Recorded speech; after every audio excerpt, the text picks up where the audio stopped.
वहीं भरतपुर के रुदावल क्षेत्र में देर रात हुई तेज ओलावृष्टि और आंधी से घरों को नुकसान पहुंचा है। तो वहीं तेज आंधी की वजह से नगला खोकटा में एक मकान गिर गया। वहीं ओलावृष्टि के चलते फसलों को भी भारी नुकसान पहुंचा है, जिसकी वजह से किसान काफी परेशान हैं।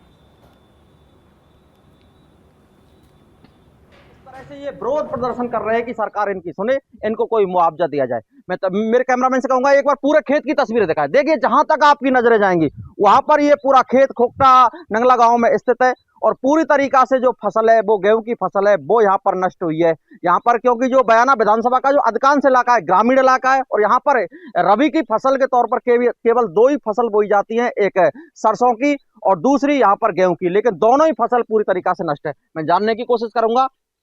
क्या नाम है सर आपका? मेरा नाम राकेश है साहब। राकेश जी बताएं पूरा मामला क्या है, किस तरह से बरसात हुई? शाम को ओलावृष्टि हुई है साहब और तेज तूफान झक्कड़ की वजह से सब पूरी फसल बर्बाद हो चुकी है और हम हमारे मतलब विधायक साहब से निवेदन करते हैं कि हमारी मांग को राज्य सरकार तक पहुंचाएं और इनके कुछ मुआवजा दिलवाएं किसानों के लिए। किसान बहुत दुखी है। हमारी यही रिक्वेस्ट है कि हमारी जो भी और सारे किसानों के फसल बीमा है तो इनके लिए बीमा की जो भी राशि हुए उसको उचित तरह दिलवाएं। बिल्कुल मैं जोड़ने की कोशिश करूंगा। सर क्या नाम है आपका? मेरा नाम योगेश योगेश जी किस तरह के हालत हैं अभी गांव के?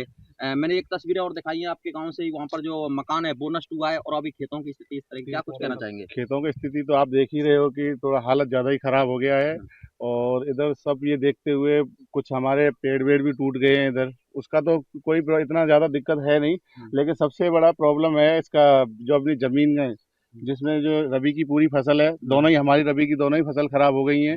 इसलिए हम सरकार से एक ही रिक्वेस्ट है कि ये हमारी जो विधानसभा से है माननीय ऋतु बनावत जी, उनसे एक रिक्वेस्ट है हमारी कि कैसे भी करके हमें उचित मुआवजा दिलाने की कोशिश करें और संबंधित हमारे कुछ बीमा भी हैं रबी फसल के, तो उनसे जो बीमा एजेंसियां हैं उनको भी अवगत करा के यहाँ की जांच पड़ताल कराएं और उचित मुआवजा दिलाएं।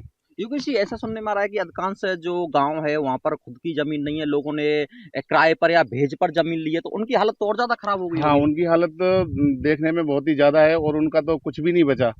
सबसे बड़ी प्रॉब्लम यही है कि अब इधर भेज का इतना बड़ा प्रॉब्लम है उनके लिए तो कि उनको अब अपना खाने का तो बंदोबस्त करना ही है उनको, लेकिन अब जिससे जमीन भेज पर ली है, जिससे किराए पर जमीन ली है, उसको भी पैसा वो कहाँ से उपलब्ध करा पाएंगे। इसलिए सरकार से पुनः एक ही रिक्वेस्ट है कि कैसे भी करके इसका जानकारी लें, यहाँ संबंधित प्रशासन को भेजें और उनको जो भी मुआवजा हो उसको दिलाने की कोशिश करें। बिल्कुल ये तस्वीरें कहीं ना कहीं बयां कर रही है कि जिस तरह के जो हालत है गांव वालों के, किसानों की हालत है वो काफी ज्यादा खस्ताहाल हुई है। अब देखने वाली बात ये होगी कि शासन या प्रशासन या कोई स्थानीय प्रतिनिधि के कान में जू रेंगती है या नहीं रेंगती है, या फिर वो यहाँ पर इनके दुख दर्द को सुनने के लिए आते हैं फिर, या फिर ये किसान यूं ही दर दर की ठोकर खाते रहेंगे।